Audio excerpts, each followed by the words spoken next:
அரசு ஊழியரின் சொத்துக்கள் மற்றும் கடன்கள் குறித்த விவரங்கள் தனிப்பட்ட விவரங்கள் அல்ல என்று சென்னை உயர்நீதிமன்றம் திட்டவட்டமாக தெரிவித்துள்ளது. கிருஷ்ணகிரி மாவட்ட நீர்வளத்துறை உதவி பொறியாளராக பணியாற்றிய காளிப்பிரியன் என்பவரின் சொத்துக்கள், கடன்கள் உள்ளிட்ட விவரங்கள் தகவல் உரிமை சட்டத்தின் கீழ் வழங்க மறுக்கப்பட்டது. அரசு ஊழியரின் தனிப்பட்ட விவரங்கள் என்று கூறி தகவல்கள் வழங்க மறுத்ததை எதிர்த்து சீனிவாசன் என்பவர் தொடர்ந்த வழக்கு சென்னை உயர்நீதிமன்றத்தில் நீதிபதி கார்த்திகேயன் முன்பு விசாரணைக்கு வந்தது. அப்போது மனுதாரர் தரப்பில் ஆஜரான வழக்கறிஞர் திருமூர்த்தி, அரசு ஊழியர்கள் பற்றிய தகவல்களை அறிந்து கொள்வது அடிப்படை உரிமை என்று வாதிட்டார்.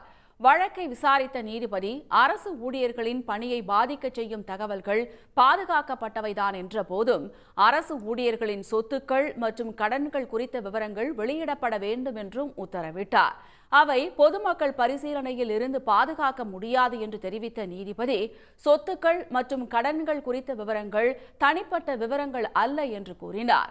மேலும் தகவல் உரிமை சட்டத்தின் கீழ் தகவல்கள் வழங்க மறுத்த உத்தரவை ரத்து செய்து உத்தரவிட்டார். மனுதாரரின் கோரிக்கை தொடர்பாக சட்டப்படி மீண்டும் பரிசீலித்து 2 மாதங்களில் முடித்து வைக்க மாநில தகவல் ஆணையத்திற்கு நீதிபதி உத்தரவிட்டார்.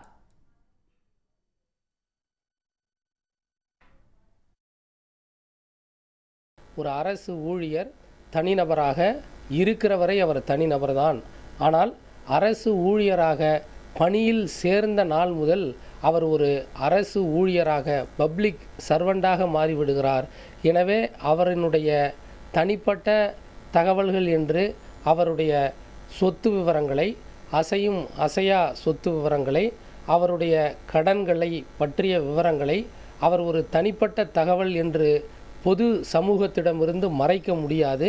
அரசு ஊழியராக பொறுப்பேற்றுவிட்டால் அவர் இந்த பொது சமூகத்திற்கு கடமைப்பட்டவராகிறார்.